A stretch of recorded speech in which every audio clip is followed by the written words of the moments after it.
The topic of today is aiming for excellence. It is in continuation with the entrepreneurship series. So, starting with the conceptual framework of productivity. What is the concept of productivity and what does it mean? Productivity has been defined as a ratio of a measure of output to a measure of input, that is, some or all of the resources used to produce this output. It also signifies the substantial relationship between the quality created, that is the output which has been generated, and the amount of resources which has been used in that course of productivity, that is the input, or it can be also termed as output per unit of input. So, basically every entrepreneur or every individual who is striving for excellence will always try to minimize the inputs and maximize the output. So, output is basically what you generate and input is basically what has been used to generate that output. So, to achieve the excellence part of the entrepreneurship, we are always trying to reduce the per unit cost, that is the per unit of input to maximize the per unit of output.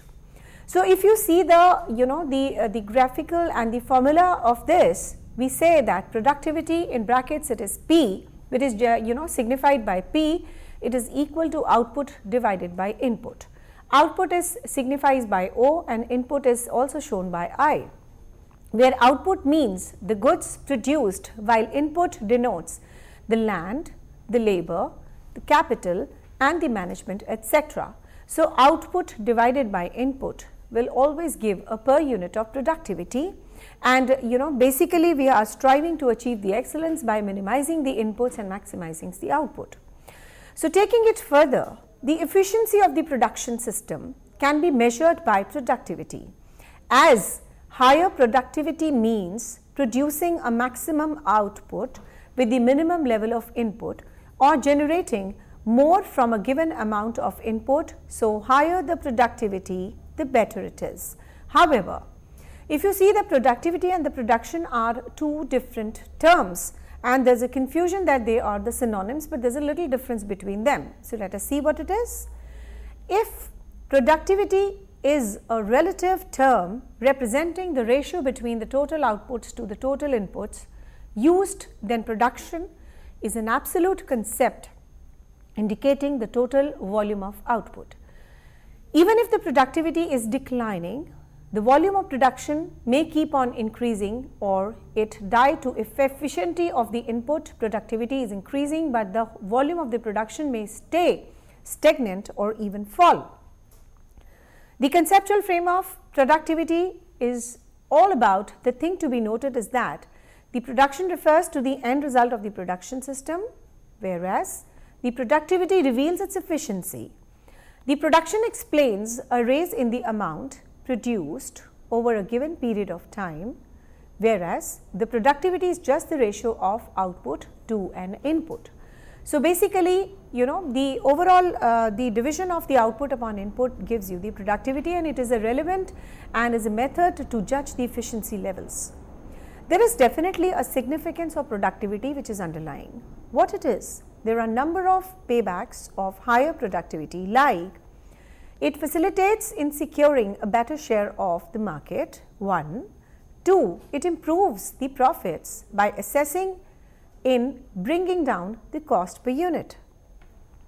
The third is it helps in passing on the benefits to the customers by offering a better quality of production at a cheaper prices, followed by it also helps the workers and the employees to secure the higher wages or salary for their services.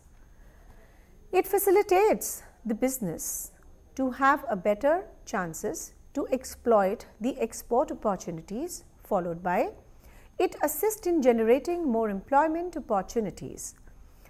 The more cash flows, the more opportunities for the company to expand and grow. It helps in maximizing the optimal utilization of the company's resources, such as the land, the equipment, the machinery, the factory, the workers, etc. So, there are a measurement in relation to productivity, which we call it as productivity measurement. So, there are two bases for measuring the productivity, the aggregate basis and the individual basis. where the aggregate decides the total productivity and individual refers to partial respectively. Let us study them in detail. What is it all about? The first is, in this continuation we talk about the total productivity. The total productivity is a ratio of the total output produced to the summation or the input factors used.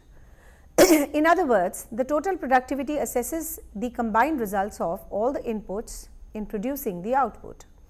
It is an index to measure the efficiency in the utilization of the resources taken together. Now, what is the productivity measurement in terms of a formula? The total output productivity index, it is equal to the total output divided by total input, or the total productivity index is equal to the total production of goods and services divided by labor plus material plus capital plus energy plus management. The partial productivity, what does it mean? It is the ratio of the output to only one set of input. It measures the efficacy of the individual factors of production depending upon the factors used. For example, the labor productivity is the ratio of output to labor input, whereas the capital productivity is a ratio of output to total capital input, and the material productivity refers to the ratio of output to material inputs. Now, following are the productivity indices for the individual outputs. The first is labor productivity index. It is equal to output in basically a unit or the man-hours worked. The management productivity index is equal to output unit divided by total cost of management. The machine productivity index is equal to the total output divided by machine hours worked. And the last is the land productivity index is equal to the total output divided by area of land used. Now, what is the concept of quality consciousness? This is definitely a very, very vital and important terminology. As per ISO 8402, 1994, the quality is the totality of the characteristics of an entity that bears upon its ability to satisfy stated and implied needs, and the consciousness is all about 1. Awareness of one's own benefits, mindset and environment. 2. The complete action and involvement of the senses. 3. The feelings and the thoughts, the individual and the groups. Now, based on this definition, the quality consciousness can be explained as follows: the combination of 3 A's. First A is awareness, second is alignment, and the third is attention.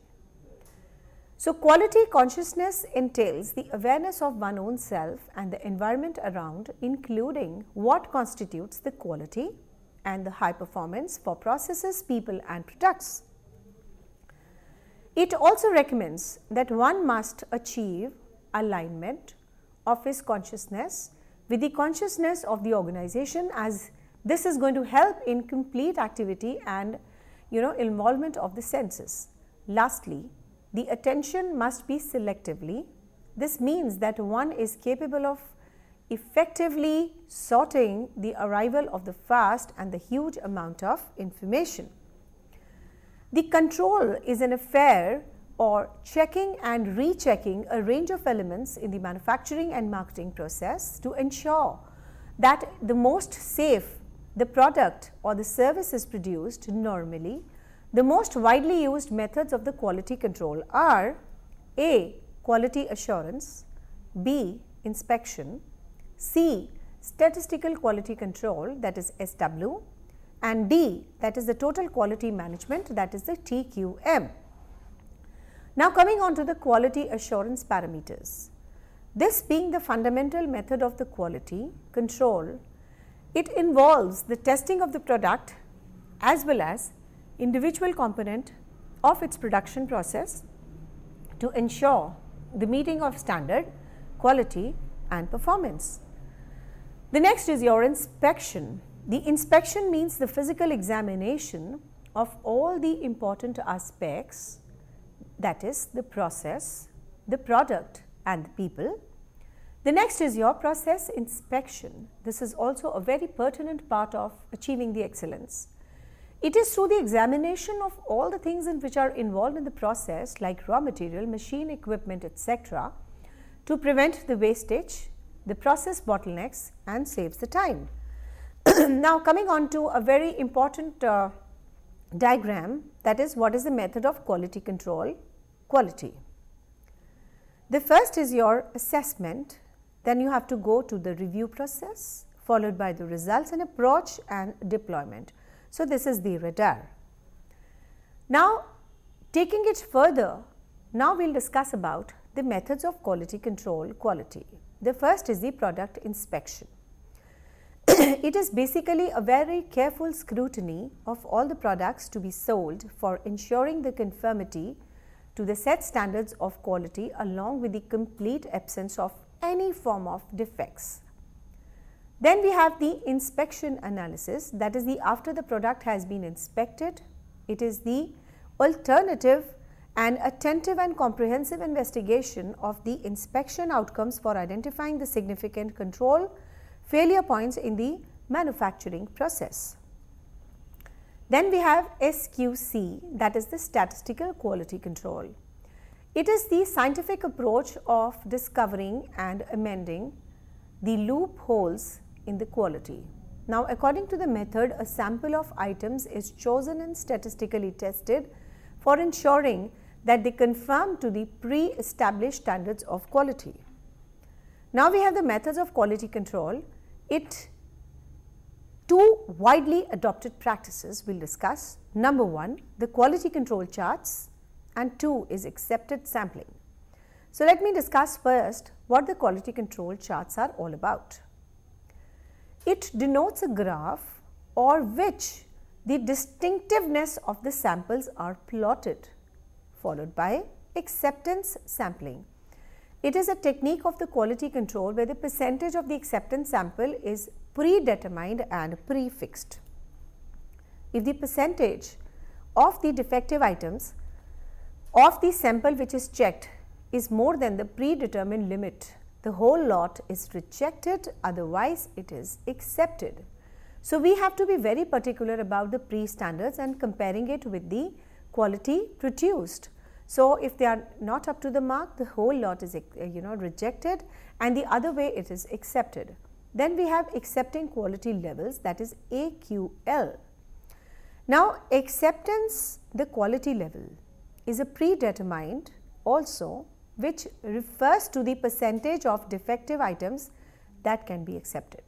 Now the acceptance quality level is a very important and pertinent factor in which the number of defective items are already decided in advance, that if the number of the qualitative defective items is this much, this is the acceptable range, and if the number of defective items are this much, this is not in the acceptable range and the whole lot will be rejected. So this is what we call it as an acceptance quality level, that is the AQL, which is again a predetermined process.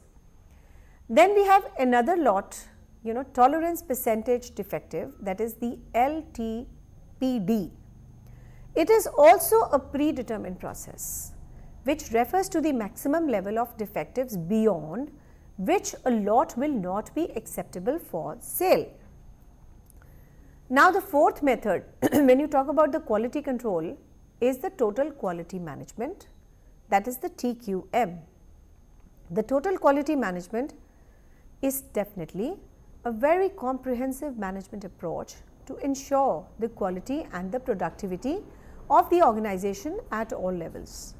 Not only this, the underlying principle of the total quality management signifies that the quality belongs to each person who creates it while performing a job.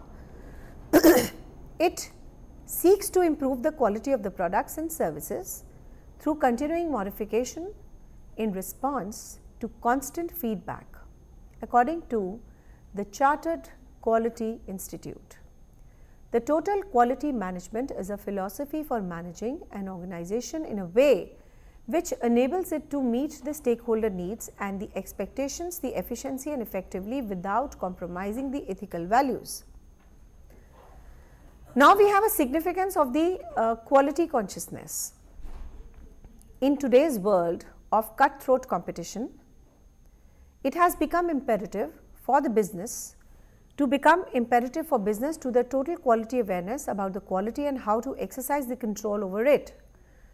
Being the quality consciousness will offer numerous rewards like it allows more effectively meeting of competition by the entrepreneur. 2. It assists in securing augmented sales turnover.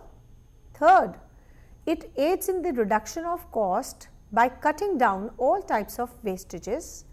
Not only this, it smoothens the progress of the consistency and leads to a standardization. So, if you see the significance of the quality control, there are so many benefits which we have discussed right now, that definitely there is a lot of efficiency which is coming in, meeting the competition of the entrepreneur, followed by securing the augmented sales turnover, reduction in the cost, smoothens the process of consistency which leads to standardization. So, not only this, it also facilitates the development of favorable brand image of the company. It makes possible for the entrepreneur to abide by with the quality standards approved by the government. Now we are coming to again a very important topic of today, that is the quality certificates. Now in today's fierce competitive scenario, the successful organization are the ones that are driven by the quality. Why? Because it leads to the quality oriented organizations can sustain and grow in a prevailing situations. But yes, if there is a compromise, if there is a kind of a discount as far as the quality is concerned, then probably your organization can become titanic and your organization will not be able to achieve the excellence. So, in today's global world, contemporary world of today, if you really want to attain heights, if you really want to have the success, if you really want to penetrate the market, or if you want to increase the market ratio, you all have to work towards the quality standards. And of course, if you have a good quality standards, the organizations will be called as the quality oriented organizations, which have a capacity to sustain and grow in the prevailing situations. Otherwise, the future of the organizations is nil. So, again, on the power of excellence, on the road of excellence, on the road of success and growth and development, the center of today is to maintain the quality. So, the quality certificates, they also signify the creation and implementation of the quality management systems, which results in efficiency and effective organizations that are well prepared to face the challenges and exploit the opportunities of the worldwide markets. The quality management, which uses the quality assurance and the control of process and the products to achieve more consistent quality, require the business to get their own process and the product certified by some recognized agency. Now, let us first comprehend the meaning of the certificates. The meaning of certification is what?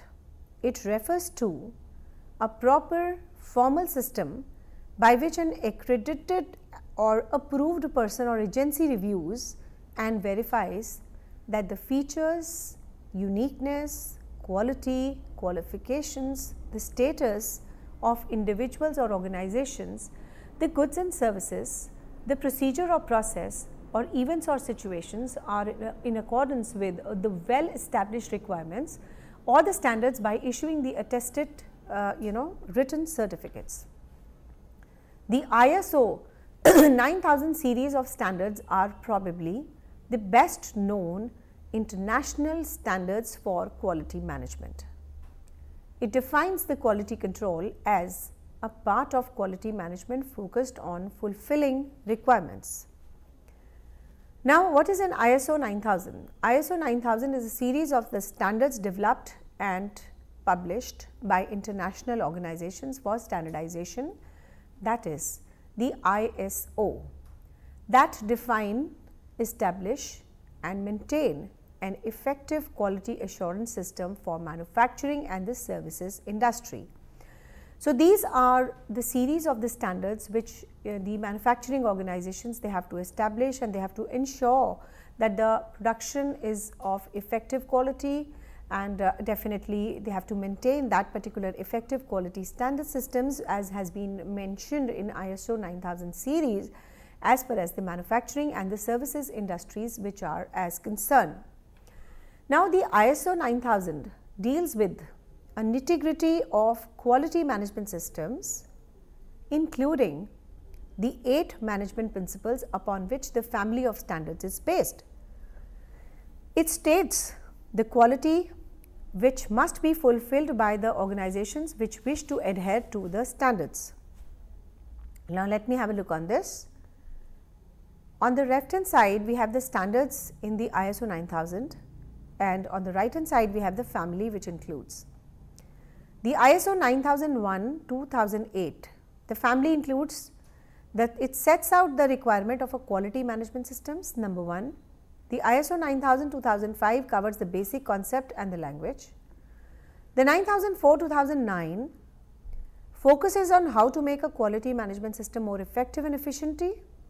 And ISO 19011-2011, it sets out the guidelines and the guidance on the internal, external audits of the quality management standards. So, these were the range of the standards as far as the ISO 9000 is concerned. The ISO 9001, ISO 9000, 2005, ISO 9004-2008 and 9, and ISO 190011, that is way back in 2011. Now, out of the above mentioned which I have discussed, the ISO, it is the ISO 9001-2008 which sets out the criteria for the quality management systems and is the only standard in the family that can be certified too. It can be used by all types of organizations, whether big or small, irrespective of its area of operations. Now, this standard is also based on the number of quality management principles like continual improvement, a strong customer focus, the support and commitment of top management, the process approach. Adopting ISO 9001-2008 is very favorable for the companies as it ensures the customers get good quality products and the service quality. Now, the certification to ISO 9001-2008, it does not certify the organizations itself. There are various certifications bodies which carry out the audit of the business and on satisfaction issues them ISO 9001 compliance certificate. Now, checking out that the system works is a vital part of ISO 9001-2008. It is for the organization to conduct the internal audits to confirm the effective, efficient working of the quality management systems. These kind of internal audit puts a pressure on the organization that they have to adhere to the quality standards, they have to maintain the efficiency levels, so that the organization is towards on the line of excellence. However, it is the organization discretion to either get the quality audited from some independent certification body or through its own clients. Now, an ISO 9001 certified is not a one-time certificate, but it needs to be renewed regularly unless one every 3 years or suggested by the certification bodies. Moreover, there is no ranking of the competence within the ISO 9001, either a company is certified or it is not certified. As a result, the ISO 9001 certification is dissimilar from the measurement based quality standards. Now, there is a very unique feature when you talk about the ISO 9001 standards, that number 1, it is done on a continuous basis, that is after a gap of say 3 years it is renewed. There is no ranking also within that, but either it is a certified organization or it is not. So, there is no midway.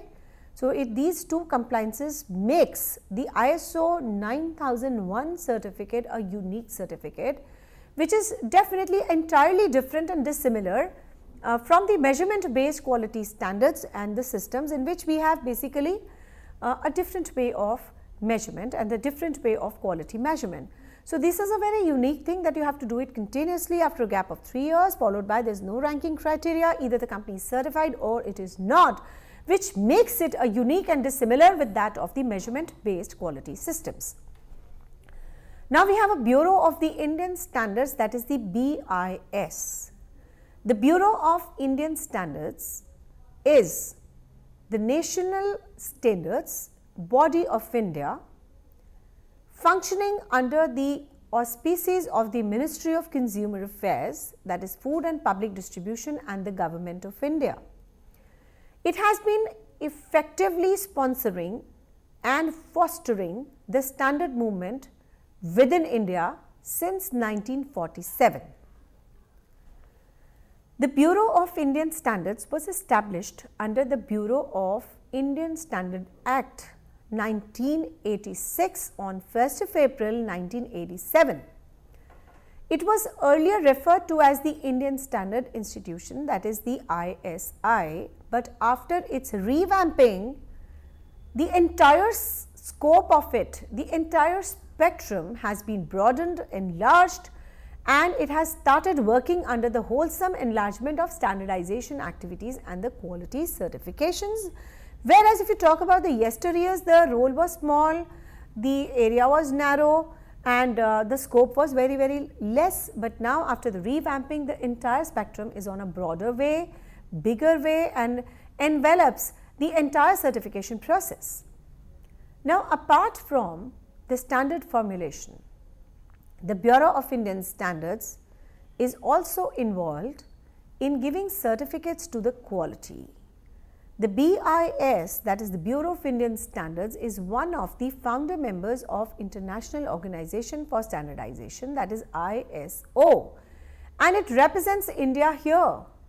The BIS product certification scheme is in existence for more than 58 years, is one of the leading in the world.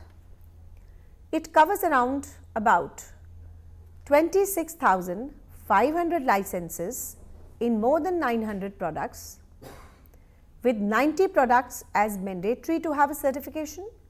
It permits the companies to use it famous ISI marked on its product and a slam of highest quality.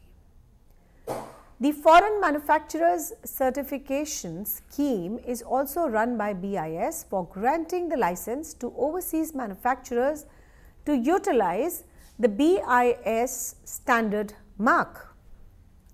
Currently, if you talk about, in nearly 40 countries for 50 Indian standards, over 350 licenses have already been granted, and many certificate schemes have been introduced on the basis of the classification of the products, like in safety, in case of risky products, in case of environment, in case of small scale, in case of large scale products and industry, etc. The quality certificates have been introduced. However, the registration scheme for IT and electronic products as notified by the Department of IT and Electronic respectively. Now, what is the conceptual framework of business excellence? In the era of knowledge economy and the influx of the technological innovations, the formula for organizational accomplishments lies in the ability of persistently improving the business process and achieve the business excellence.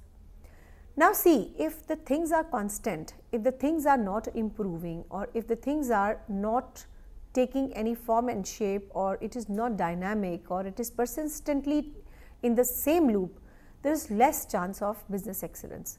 So, if you want to be on the road of business excellence, if you want to travel that road widely, you have to keep doing, persistently improving the business systems, improving the process, and of course, this will lead to only one road, that is the business excellence. Now, the business excellence is all about developing, strengthening the management systems and the process of an organization to improve the performance and create value for stakeholders. If you're doing it, that means we are moving towards the business excellence. The business excellence is all about achieving the excellence in everything that an organization does, ranging from making an organization better, produce better, deliver better, to achieve the success and secure the high profits. It's all about delivering a real bottom line advance in performance.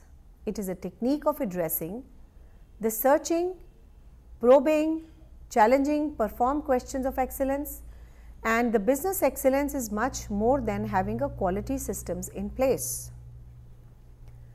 Business excellence is a systematic use of the quality management principles and the tools in the business management with the goal of improving the performance based on the principles of customers, focus, stakeholders' value, and the process management. Now, what is the definition part of it? The relentless pursuit of continuous improvement in both an organization results and the way in which they are achieved. The origins of the business excellence, that is the BE, lie in work which addressed the questions: why are some organizations excellent while others aren't? What is that sets the excellent organizations apart? Now, when we are discussing the conceptual framework of business excellence, there are few questions which pour into the mind on its own, like what is something different these excellent organizations are doing, what specific strategies they are adopting, how the successful organizations are different from another. So these questions, they wreck our mind. These questions, they rattle our mind that what is happening, why it is different. The answer is what? Of course, it is attributed to a very universal type of actions performed by the excellent organizations, but in fact a common set of beliefs which denotes a shared set of fundamental concepts that excellent organizations believes to be a true and are committed to be guided by them. So one thing is very, very important and loud and clear, that when you talk about the excellent organizations, they have a common belief, they believe in fundamental things, they believe in commitment, they believe in the guided performance, they actually want to go on a particular road which only leads to the excellence. So there is no different path or the way which they are looking for. They are committed, they are successful, they are having the set visions and beliefs, and they are definitely having the unique actions and controls which they manage, which makes the excellent organizations different from the other organizations, and it is very loud and clear. Now, the business excellence, core values and the concepts are the trait, convictions and the conduct exhibited by the organizations. They are the foundations of business excellence and are embedded into the fabric of successful organizations. What is the business excellence model? The business excellence model was formerly referred to as a total quality management models. Nowadays, these models are employed to appraise how sound is embedded to BE, that is the business excellence core values and the concepts of the organization. They assist the organization in assessing their strength and the weaknesses, show them the various ways to improve. Now, the business excellence model states what? It is, in a way, these models serve as the organization own internal business advisor, making sure that the alignment of the business decisions with the organization overall objectives are secured, taking into considerations the latest international business practices. Now, let us now discuss few models of the business excellence. That is, first is the Baldrige criteria for performance excellence, that is the CPE, criteria for performance excellence. This model primarily belonged to the United States of America, but has been adopted in many Asian countries with certain modifications. The model has basically 7 categories, of which 1 to 6 are called the process groups. The 7th one is called as the result groups. The process illustrate what is done by the organization. Results are always a fruit of good process. However, while employing and results confirm what is achieved by it. This model indicates that good results are always a fruit of good process. However, while indicates this model for organization profile must be well considered to have an apt assessment, where each of these categories means one, the leadership. Leadership examines how your organization's senior leaders' personal action guide and sustain your organization. Number 2, the strategic planning, where each of these categories names as strategic planning examines how your organization implements, develops strategic objectives and the action plans, and how they are changed and how the progress is measured. The next is your customer focus. The customer focus examines how your organization engages its customer for long-term marketplace success. The measurement analysis and the knowledge management examines how your organization selects and gathers, where each of these categories means analyzes, manages, improves its data, information, and how it manages the information technology. Now, let us have a look on these. These are the enablers on the left hand side and these are the results on the right hand side. So, let us see what the enablers are and how it pushes the organization to move on the road of excellence. The first is you need to have a good leadership in the organization.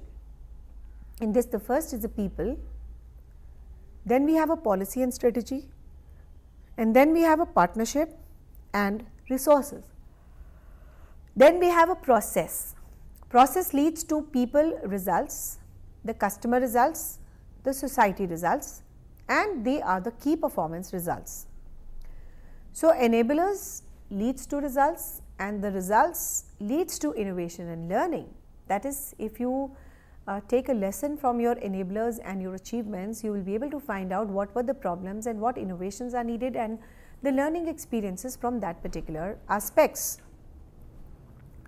Then we have a workforce focus. This examines your ability to assess the workforce capacity and the capacity needs and build a workforce environment conducive to high performance. Next, we have operation focus. It examines how your organization designs, manages and improves its work systems and the work progress to deliver and basically the customer value and achieve the organizational success and sustainability. Then we have the results. It examines your organization performance and improvement in all key areas, that is the product and the process outcomes, customer focused outcomes, workforce focused outcomes, leadership and the governance outcomes, and the financial and market outcomes. This leads to the performance levels and examine the relative to those competitors and other organizations with the similar product offerings. Then we have a second model which we have to discuss, which is we call it as EFQM excellence models. The EFQM is a non-dogmatic structure facilitating the organizations to aspire to be excellent. It has got its name from the promoter, that are European Foundation for Quality Management. The EFQM model presents a framework which allows the organizations to establish their existing level of excellence and trace the areas of improvement. In addition to this, it also ensures the need of all the stakeholders are aligned with the organization overall objectives. Now, it is premeditated for serving the organizations in their own effort towards being more competitive. It is a well accepted fact that it is obligatory for all types of organizations to adopt efficient management systems to facilitate the success. The EFQM model is the best tool to assist the organizations in doing this by assessing their position on the path of excellence, tracing the existing gaps and taking corrective measures if any. The EFQM excellence model, it acts as a universal indication instrument serving the organizations to proceed towards the excellence. Therefore, this model presents its users an understanding of the cause and effect of organizations' actions and their achievements.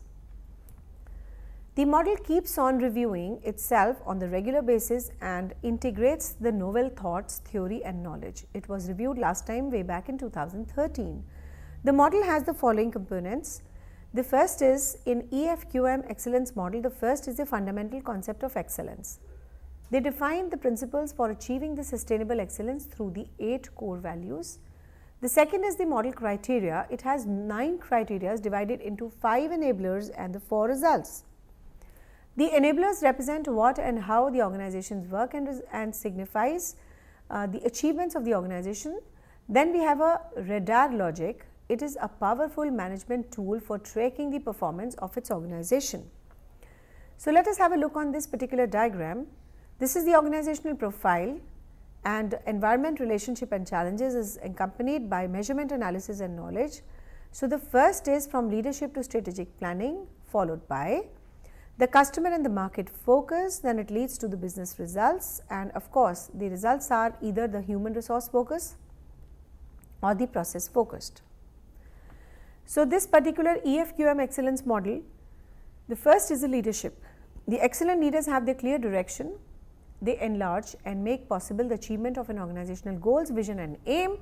They are capable of making the changes for the betterment of the organization, followed by people who are excellent organizational, handle and widen and release the maximum potential of their people at all levels, an individual level, a team based level and an organizational level. They encourage the equality, impartiality and works towards empowering their people. Then we have a policy and a strategy. The excellent organizations execute their goals, mission and aims by adopting a stakeholder focused strategy that considers the market and the senior in which they operate. These policies, plans, objectives and the process are utilized and implemented to carry out the strategy, followed by partnership and resources.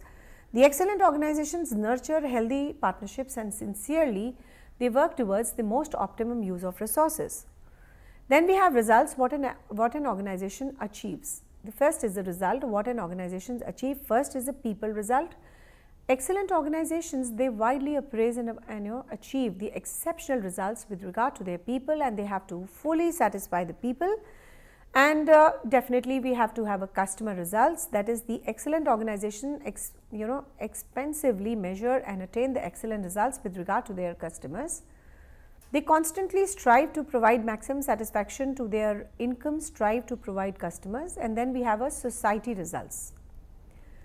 The excellent organizations broadly measure and accomplish the outstanding results with respect to society they carry out as dependable members of the society. Then we have a key performance results. Excellent organizations widely evaluate and realize a wonderful result with regard to their key element of their policy and the standards by following a systematic approach for it. In the heart of the model lies the logic called element radar. It is the acronym for its 4 results, approach, deployment, assessment and review. This is what we saw in this particular diagram. Now the results. What does an organization achieve? Establish the result. It aims to achieve a part of the policy and the strategy making process, followed by the results comprise of both financially, operationally performance and also the perceptions of its stakeholders. We have to develop and decide and incorporate a set of sound approaches to convey the required results both now and in the future. Then we have to deploy the approaches in a systematic way to ensure the proper implementation. 1. Assess and review the approaches followed based on monitoring and analysis of the results achieved and ongoing results activities. Finally, we have to recognize, prioritize, prepare and execute improvement wherever it is required. While employing the model within an organization, the approach, deployment, assessment, review elements of the radar should be tackled for each enabler criteria. Part and results elements should be handled for each result criterion part. Now, what are the benefits for business excellence for small and medium enterprises? The benefits of the business excellence for small and medium enterprises are as follows. The results on the overall benefits of using the BEM model, that is the business excellence models, indicate that the organizations with the business excellence approach obtain a significant operational and the financial benefits. The SME obtain the benefits more quickly than the large organizations, as they have to move quickly to make the changes in their own business which is run. The list of SME benefits is shown below also, and it also helps the managers and employees basically to understand the business better and make the proper decisions better. Now, coming on to the benefits of the business excellence for small and the medium enterprises, again it enables the managers and the employees to unify together to tackle the issues, move towards the organizational forward, and it also the SMEs to implement and cohesive improvement strategy which integrates the range of improvement, initiates tools and of course the techniques which an improvement team learns, statistical process control and the SPC, ISO 9001, ISO 14001. It helps the organization to address the various business challenges and secure a better the public recognition. It facilitates the comparison of their performance against the other both domestically and globally. Not only this, it provides a common framework for learning and sharing the best practices both within and between the organizations. It also facilitates the SMEs to develop a systematic and the robust system that supports the rapid growth and expansion while ensuring the aligning of the strategies. So, coming on to the last part of my lecture today, we are on to the summary part. The productivity has been defined as a ratio of measurement of output to a measure of input, that is sum or all of the resources used to produce their output, where output means goods produced while the input denotes the land, labor, capital, management, etc. And of course, there are two bases for measuring the productivity, the aggregate basis or the individual basis, where aggregate depends total productivity and the individual refers to the partial productivity respectively, and the quality is the total of characteristics of the entity that bears upon the ability to satisfy the stated and implied needs, and the consciousness is awareness of their own thoughts and feelings and surroundings. The quality consciousness entails awareness of oneself and environment around, including what constitutes quality and high performance for process, people and products. The quality control is an affair of checking and rechecking a range of elements in the manufacturing and marketing process to ensure the most safe and fit product or service is produced. Normally, the most widely used methods of the quality control are quality assurance inspection, statistical quality control, SQM, and the TQM, that is the total quality management. The certification refers to a proper formal system by which the accredited and approved person or agency reviews the verifies the features and the uniqueness of the quality, and of course the qualifications or the status of an individual or organization's goods and services, procedures of the process or the events or situations are in accordance with the well established requirement or standards by issuing an attested or written certificate.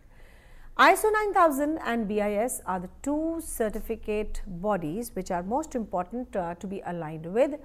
The business excellence is all about developing and strengthening the management systems and process of an organization to improve the performance and create the value for stakeholders. Now, it is a systematic use of quality management principles and tools in the business management with the goal or improving the performance based on the principles of customer focus, stakeholder value and the process management. The business excellence model, which are formally referred to as a total quality management models, are employed to apprise how sound is the embedment of BE core values and the concepts in the organization. They assist the organization in assessing their strengths and the weaknesses and show them the particular way to improve. The two commonly followed BE models are EFQM excellence model and the Baldrige criteria for performance excellence, that is the criteria for performance CPE. The research on the overall benefits of using the BEM indicates that organizations with BE approach obtain significant operational and the financial benefits, and this is all for the conceptual framework and the overall the quality standard certification results orientation models of the business excellence models. And I hope the conceptual framework is very clear to all the students who are listening to my lecture, the definitional aspect, how you are moving towards the excellence, how the quality standards are achieved, how the quality certificates are achieved. So with this, we always focus and aim for excellence to raise the productivity, to minimize the cost. With these words, I thank you so much.